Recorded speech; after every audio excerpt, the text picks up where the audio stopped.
Hi everyone, welcome to my channel. This is Oracle Ong and this is a personal reading for a client named Kay, and she has asked for several things. One is an astrology life path reading.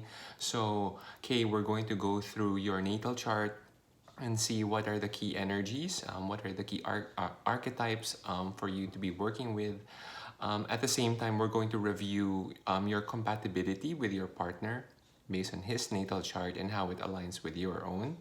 And finally, we're going to ask the tarot several questions around compatibility and how could you better relate with each other during this particular time.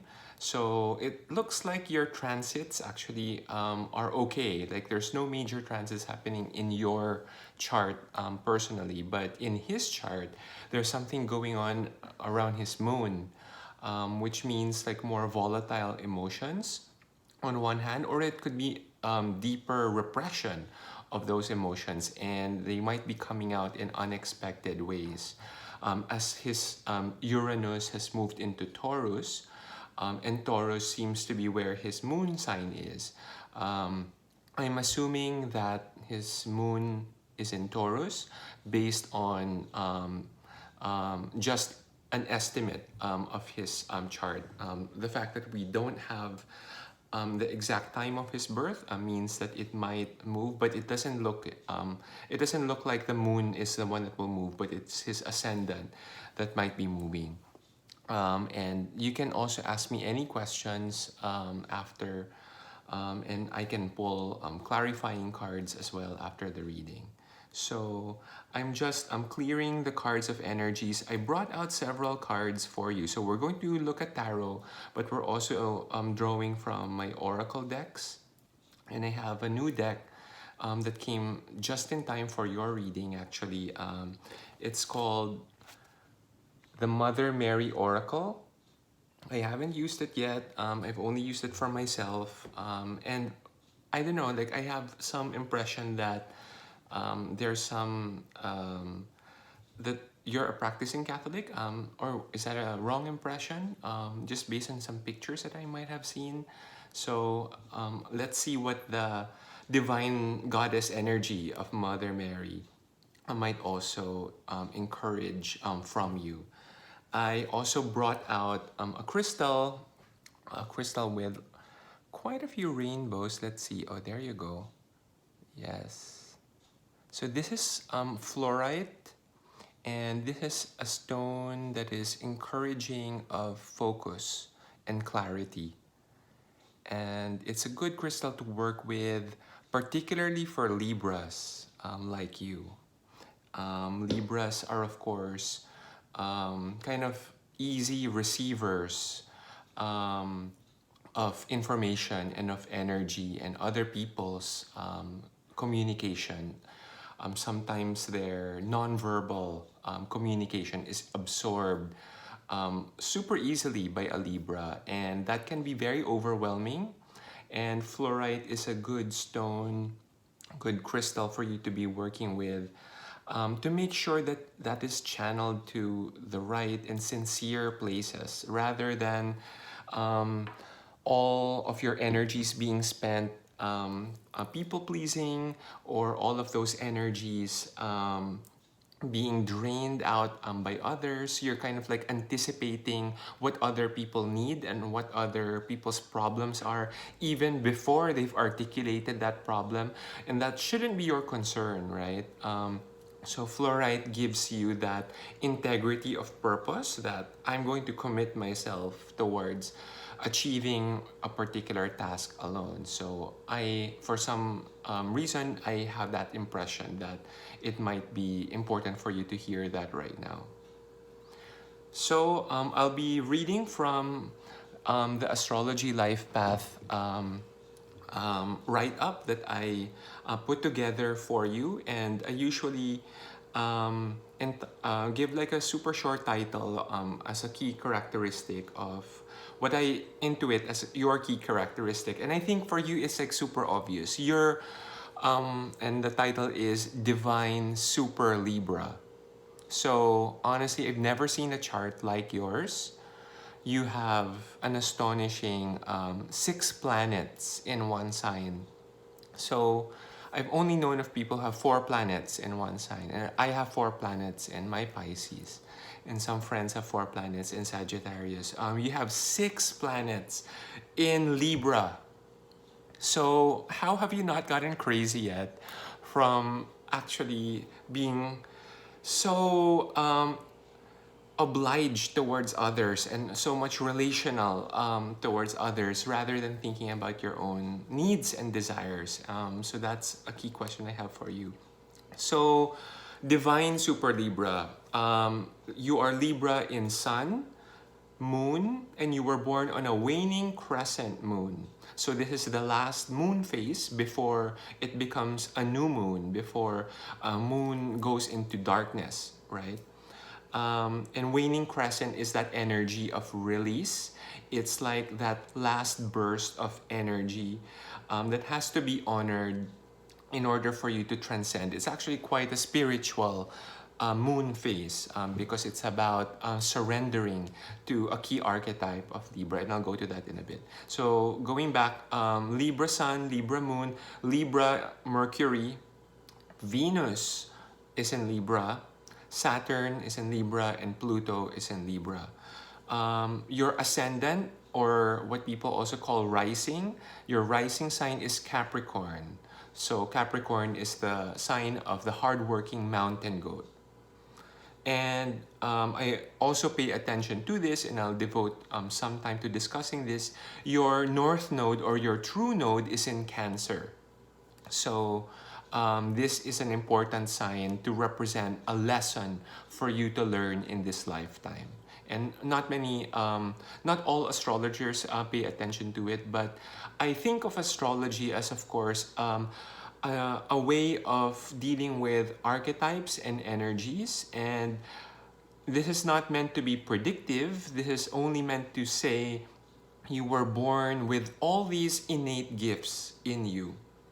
And you still have agency, you still have choice whether to apply yourself to manifesting and staying true to those energies. So astrologers will say that for you to fulfill the archetype of your sign gives you greatest purpose, gives you greatest happiness, particularly of your sun sign. So you will derive great pleasure and happiness if you embody the best qualities of Libra. So it doesn't mean that one sign is static, that each archetype is supposed to also represent evolution and evolution of the soul, right? So Libra is born, you as a super Libra, you're born with super many gifts of Libra.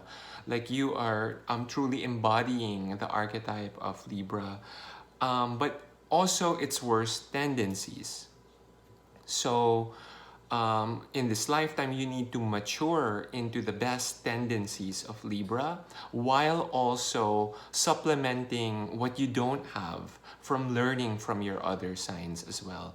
And that's where your true node in Cancer helps you. That what can you also learn from the water sign of Cancer, which is quite a different but still a relational sign as Libra. So, and I'll get to that. So now I'm going to read, and then I'll also move into reading about your partner's natal chart.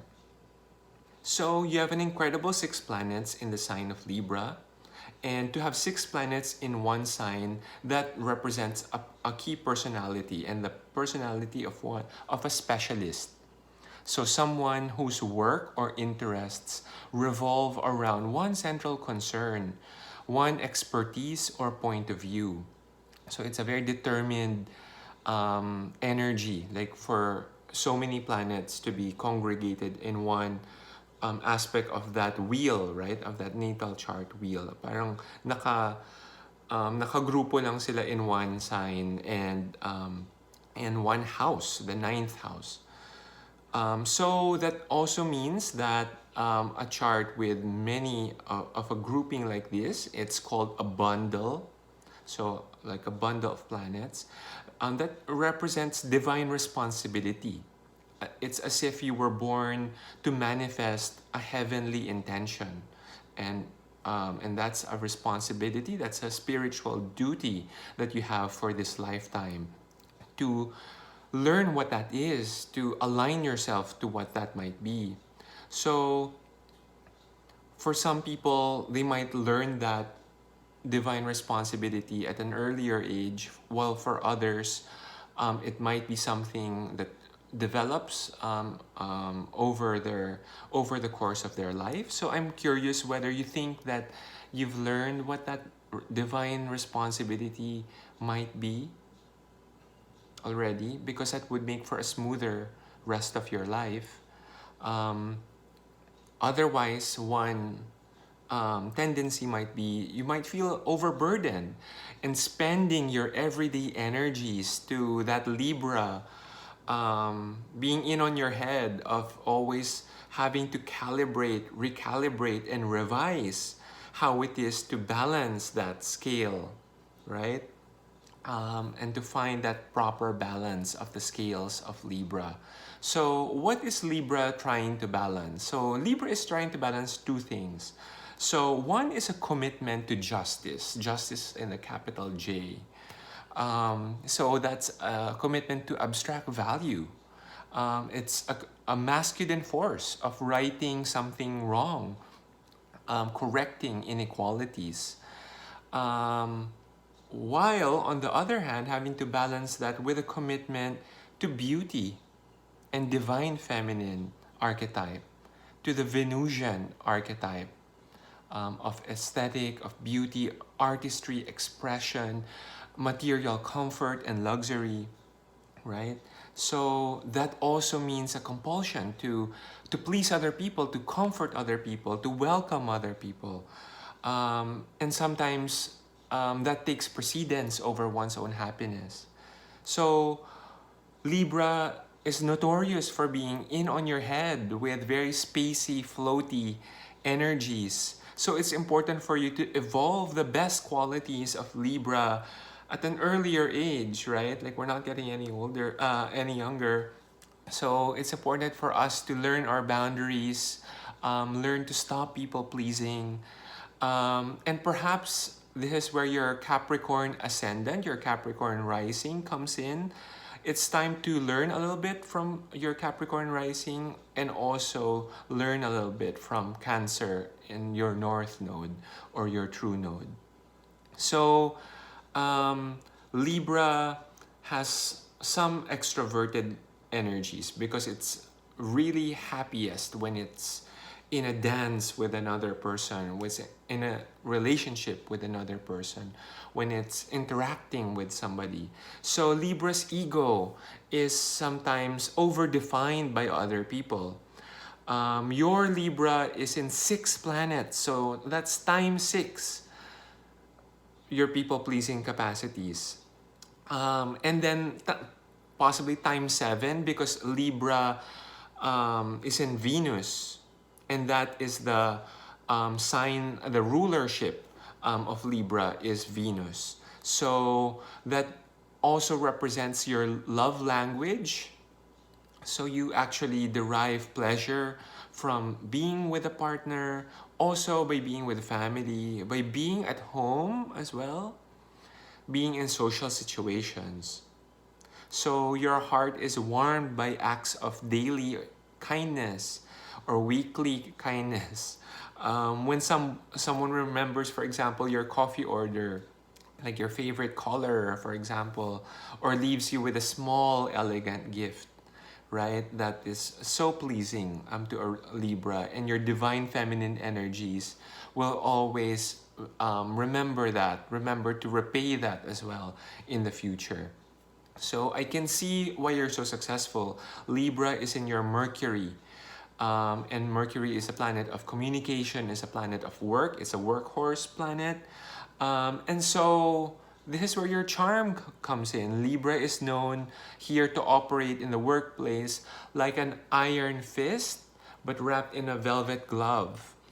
So that means you come into a room or a group with a clear objective, but you accomplish that task and setting and distributing responsibilities with such smoothness and elegance that other people don't know what you just did. So you exert a very subtle kind of force, but it can be also very unwavering and uncompromising if it's guided by a clear principle that you simply must uphold.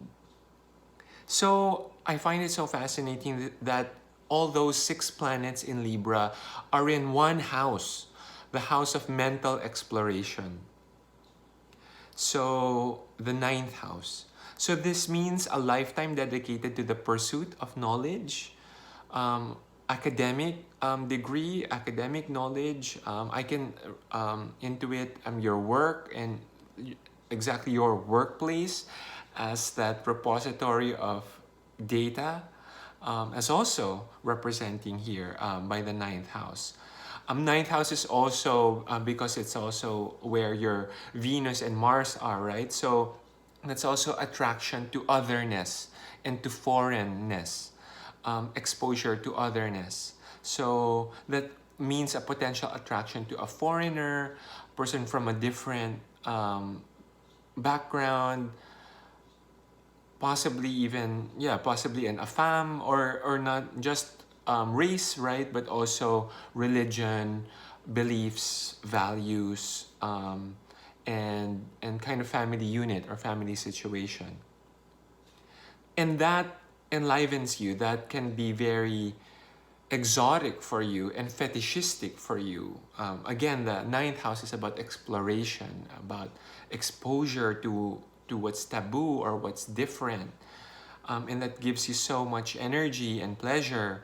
But again, think about the Libra as well. What does that mean? It's underlined by Libra. So be careful that you don't lose your own identity, right? Like when you become involved in a relationship like that, especially if you're attracted to what's different and what's foreign, because you might just be in it for the exoticism of it. You might be attracted to the banter, while actually not really getting to the core of each other's values and motivations and personhood, right? Like, are you really being pleased in that in that relationship, or are you just attracted just because it's so different? So always think about that interest for, oh, how curious, how interesting. So help temper Libra's capacity to over-identify or please the other with your Capricorn. So Capricorn is the sign of the mountain goat, the hard worker, humble, getting one's hands dirty. Capricorn is the energy of editing and understatement to Libra's otherwise capacity to over-identify, right? And also to indulge in beauty and luxury. I also find interesting that your Mars is not in Libra. So potentially your energy and your sense of sexuality and also your temper is emboldened by the fiery sign of Sagittarius. That you could actually be, Sagittarius is known to be super blunt with their words, and so that and that is quite a different energy from Libra, right? So be conscious of how your words come across at the moment when you really need to say it, and make sure that you're trying to balance out Libra's integrity with Sagittarius and its sincerity to speak the truth, right? And sometimes no matter what the cost. So you could be hurtful, particularly in a face of injustice, but maybe like also when you're personally hurt. So finally, let's talk about what your true node in Cancer means, because true node represents what is the lesson that you'll need to learn for this lifetime for you to evolve to the next lifetime. So that astrology gives a framework for reincarnation and that idea. So Cancer is the archetype of the mother, And to me, I'm just intuiting the more specific archetype of the mother as protector. So her commitment is not to abstract principle, which is Libra. So I'm committed to a value, that's Libra. But Cancer is committed to family. Cancer is committed to my chosen family, my group, right? So she will bring out her claws, the crab's claws, to those who pose harm to people who might hurt the people she loves the most, and cut out any of those without looking back. So it's a more unforgiving sign than Libra. So this, for me, is a more embodied version of love than the Libra archetype, which is more abstract. So think about, so my question for you is, how do you think you struggle to, to manifest your love in more concrete ways? Are you a bit in on your head with some of these things? Or maybe like communicating through words, while Cancer is a more embodied and more emotional, more expressive kind of love, more material kind of love. So think about that. So now let's go to his chart. So his sun is in Libra. So it's a Libra partnership. So his ascendant is unsure because of the fact that we don't have his time.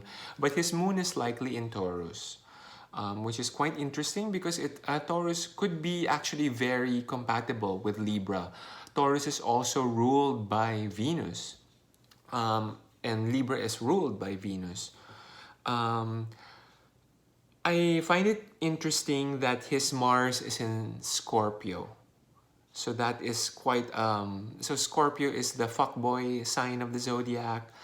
The fact that Scorpio is in his Mars means that he could be especially volatile, especially kinky, especially dark. He could be repressing some of those emotions, both like his sexual energy, but also like his temper. Like it might rear its head in most unexpected outbursts and will sting you at the moment when you didn't see coming. And that is in Scorpio. That is in Mars. The planet of vitality, of aggression, of energy, and also temper and anger, right? So think about how that might work. And your Mars is in Sagittarius, so you can also actually be quite cutting when you're angry. Pero magkaiba siya, no? So Sagittarius is a fire sign, and his Scorpio is a water sign. And so your planets around anger will have very different expressions of that anger. So fire versus water will really clash and will fizzle out his fire. So think about ways like, so I'm just reading the charts, right? Like, I don't know whether he's getting angry recently, but sometimes that energy needs to be unleashed. And your fire also needs to burn itself out, right? And so you might feel like your fire is being washed out by all of that capacity to absorb, which Scorpio has. And so think about like how to express each one's like resentment or issues in a way that honors the truth of the situation. For Scorpio, the tendency might be to repress and hide the truth, while Sagittarius might be to express it in its most blunt way, which can be hurtful. So there's an incompatibility there based on your natal charts. But that's just your Mars. So what else is there here? So let's talk about the Libra. What does that mean that you as a super Libra and he is a Libra sun? So that can be very interesting. The challenge here is to achieve a very elegant dance of communication and expression and respect for the other, right? While also respecting the boundaries of oneself. So, two Libras will obviously share an appreciation for beauty, for luxury, for pleasure in each other's body. So you will really be interested in each other's beauty and each other's bodies. Um, the question will be, are you honoring and pleasing your core selves, each other's core desires? Or as Libra, you actually might just be intuiting and trying to please the other's projections of themselves. Do you get what I mean? Like each one is kind of projecting what they think or performing what they think the other really wants. And so it might become a dance of performance and projection rather than getting to the core of the issue here. So it's either the challenge here is that you both need to be very solid in terms of what you really want, in terms of your personal boundaries, because otherwise you might be casting out projections of ideal selves or performances of what they think the other person needs. So you might be too busy dancing around what really matters and touching only on the surface issues, right? As both of you are air signs, you're not being grounded enough. So is there something going on at the moment? So his moon in Taurus has several oppositions, and there's a movement of planets in Taurus at the moment. Of course, the sun is in Taurus, but the planet Uranus is in Taurus. Uranus is a planet of innovation, of disruption, of change, and something different. Like it's an attraction to something different. It's a disruption of traditional conceptions of stability and home, which is what Taurus represents. The Taurus archetype is about stability and hominess. So one interpretation here might be might be getting anxious, like his anxieties around being pushed to unfamiliar situations that might be heightened, especially now, right? Like the idea of what is stable is all thrown out the window. Our idea of how the system works and or is supposed to work for us is now exposed as a farce that it is. So he might be potentially feeling super vulnerable, or he might be attracted to the other, to the to the odd situation, and might be wanting to explore something. And the fact that it's in his moon means it's coming out in an emotional way, right? And so his emotions are not sufficiently centered at the moment. So that are the planetary movements that might be the energies above hovering and informing your present situation. I don't see any planets transiting in your chart that is causing specific issues to yourself. I think it is more of an issue for him. And so that's a question I have for you. Is this really his issue? And you as a Libra, are you also overreading into it? Are you projecting into it? Maybe he just needs to also deep dive into it as a Scorpio Mars personality, right? Like he needs to explore that darkness or explore that murky, uncharted territory for him. Maybe he needs some of that time to dwell into that darkness, while your Libra is more about being committed to clear principles and clear expression. So maybe this is about an issue around timing. So that's a question I have for you. Second question that I have for you, how are you able to set boundaries for each other? Because two Libras means you're, again, reading and being attuned to hidden communication or hidden energies, hidden messages. How are you overreading perhaps, or being too attuned to what other people might be saying or not saying? Are you really direct in your communication, or reading so much into emojis, reading so much into what people post online right now? So is some of this in your head, or is some of this in his head, you think? The question is about boundaries and being overly attuned, because maybe you need to actually disconnect a little bit.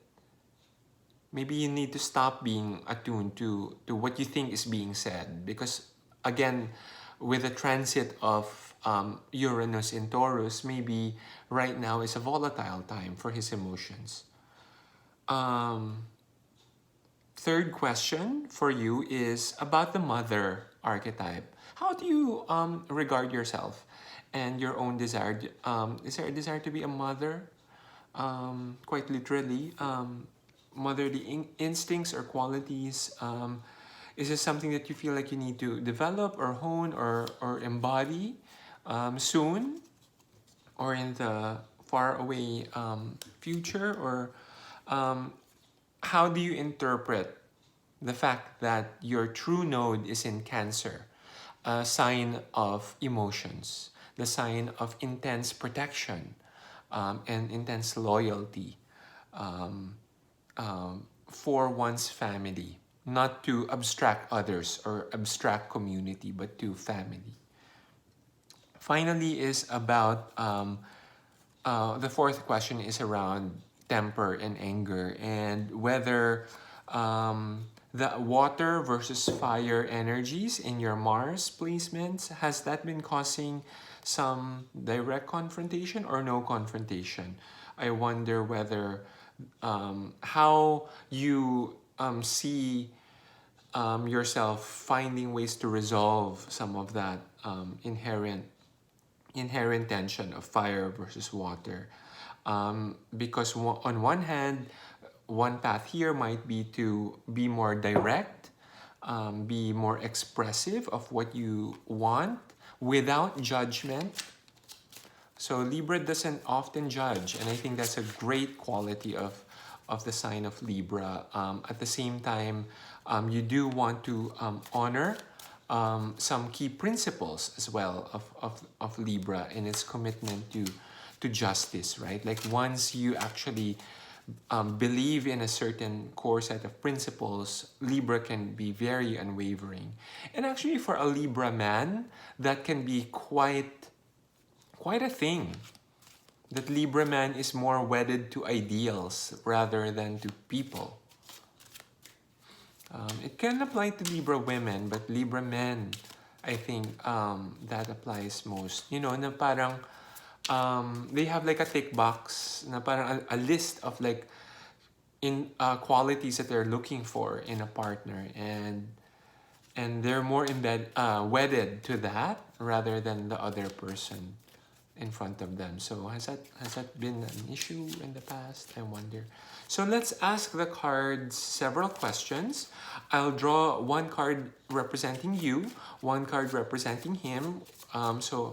Your core energies at the moment. I'll draw a third card and fourth card representing underlying energies of each one of you. And then a fifth card of how can you best relate with him at this time. So this is a question of primarily about what you can do rather than a prediction as to what's going to happen. I find prediction questions to be not responsible, not taking responsibility and agency of the situation. So let's look at what are the underlying energies representing you and then him. Very positive card representing you. Oh, sorry, I didn't mean that. My face can be too expressive as a Pisces. So, this is you, Ace of Wands. A very positive card. Ace is, of course, number one, it represents the purity of the suit of wands, which is about creation, it's about vitality, it's about creativity, it's fire energy. And here I love the fact that there's like a labyrinth, right? And the wands are in a way also representing the ability to navigate a confusing situation and having both clarity of mind but clarity of purpose, how to resolve this, and to know exactly that you have that energy within yourself to get yourself out of this rut, to get yourself out of this labyrinth, right? You're able to find direction through clarity of purpose and vision. So Ace of Wands is a fiery energy. So it's often a great card to get like when you're about to start something. It means that trust yourself. Trust yourself that you have the capacity to see this project through. Um, so as applied to this relationship, I can only speak of positive things. That it's about trusting your inner core, trusting your gut, trusting your intuition, that there might be, you might feel overwhelmed that, you know, this path, this maze that I have, I don't know where to go, right? Like there's, you can see so many dead ends. And as a Libra, you might think, oh my God, like there's so many choices. Do I turn left? Do I turn right? Do I go back, retrace my steps, retrace what happened 2 months ago, reread that text and see what it meant? Ace of Wands says that actually you know the answer. Actually, you hold the answer. And it's about aligning yourself to that fire, to that creativity. You're gonna see this issue through, and you hold that answer in you. So this is very interesting that I got this card for him. This is Nine of Swords. Swords is the suit of the mind in tarot. It represents thoughts. It represents sleepless nights, self-doubt, being in on one's head. Actually, the worst qualities of Libra is Nine of Swords. You know, it's anxiety. It's about, oh my God, like what did I mean, or what do I really want? He might feel bad if I do this, or maybe I should do that. Oh, but the other person might think that I'm being needy if I do this. It's about second guessing oneself. It's about being unsure. It's about being uncertain. Also, literally about sleeplessness and insomnia. And I wonder whether, particularly right now in this pandemic, so many people are experiencing sleeplessness and insomnia. You know, and fears are becoming so much more concrete. And anxiety, right? So anxiety is about uncertainty and dwelling in the future rather than being grounded in the present. So is he especially anxious at the moment? To me, parang ang advice ko dito is maybe make space. You know, if he needs to go down deep, again, Scorpio Mars, again, the Taurus Moon energy right now, which might be volatile, and now Nine of Swords. Parang maybe he needs a little bit of self-reflection to get himself out of the Nine of Swords. Because ang positive thing naman din about Nine of Swords is it's all in his head. All in her head here. It's an issue of her own making, of his own making. It's like a made-up issue, right?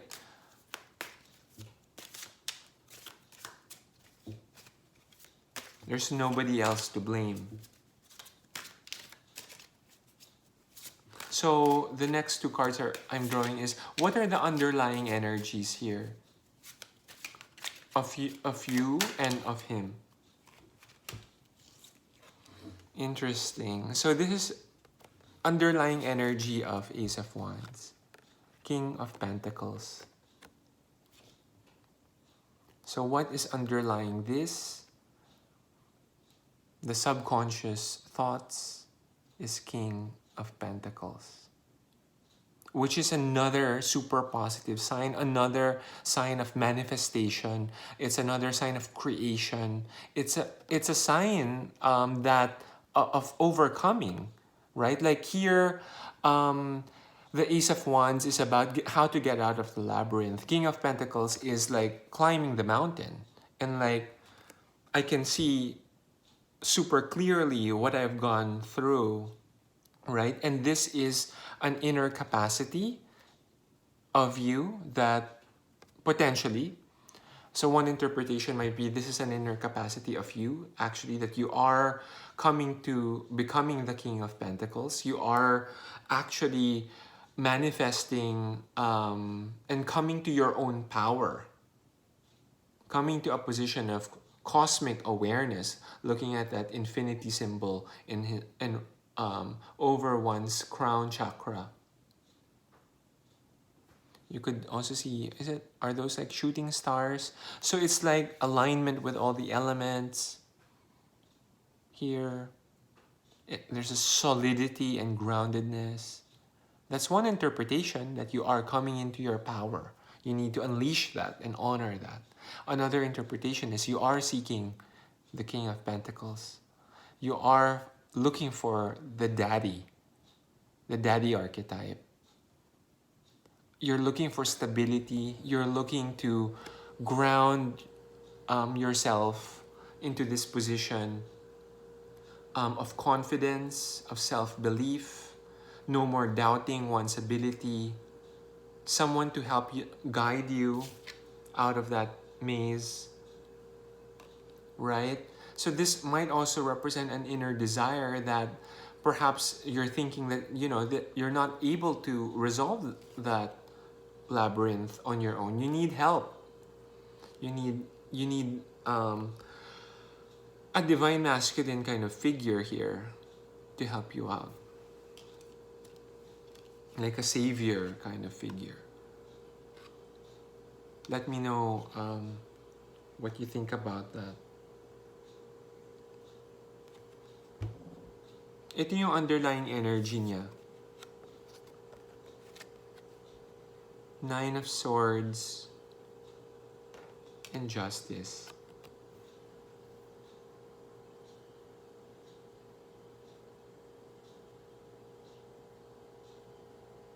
Of course, this represents him as well.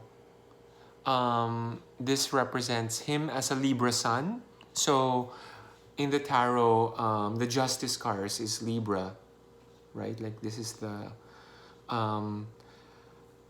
weighing of the scales and seeing truth to the eye, right? Facing harsh truth, allowing oneself to be pierced by it. So it's about acknowledging harsh truth and harsh reality, and wielding that sword, having to wield that sword, that in the face of that truth, I cannot but unsee that. I cannot unsee that. I cannot but carry that sword, carry it forward, see this issue through. So because it's in the position of what's the underlying energy of him, what's in his subconscious, it could represent a reckoning of something about himself, that perhaps this is a period of self-discovery for him. He's trying to understand who he really is and seeing something about himself, trying to realize something and grasping that.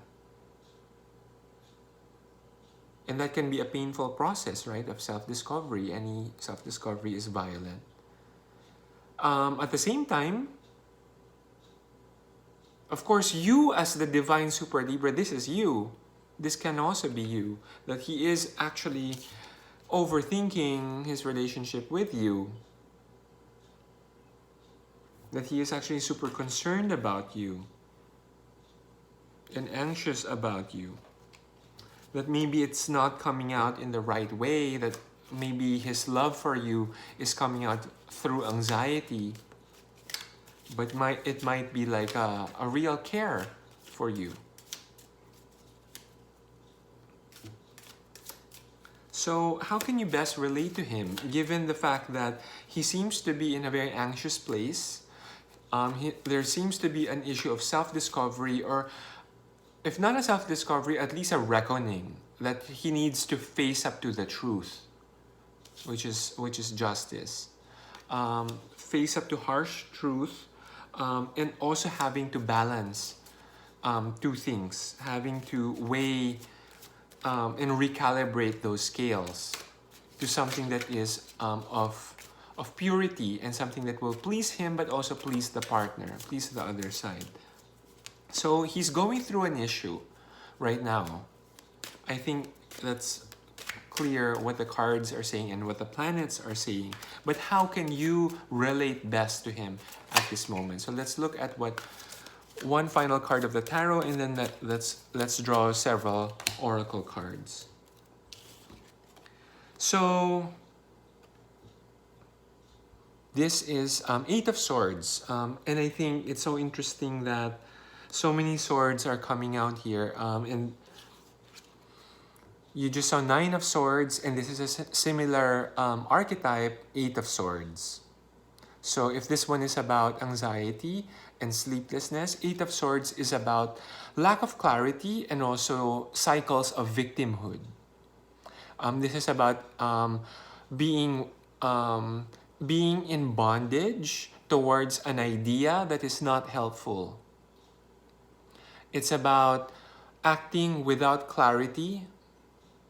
So once again, this person, his eyes are closed, and like there's this fog clouding his judgment. But similar to Nine of Swords, this is a situation also of one's own making, that, you know, to open one's eyes, to gain clarity and achieve a position of clarity actually means you can actually take out this bondage. All these ropes, you can untangle yourself from it, right?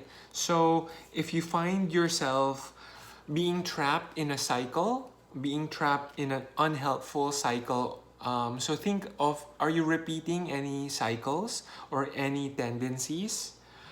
Because that could be a clue to how you can move forward and better relate with him. So if you catch yourself repeating a tendency or triggering a series of events that has happened in the past, then that might be a sign that you're on to something, and that you should reflect on that more. So let's look at some spirit animal cards and some crystal cards to help guide. And there's one that jumped out.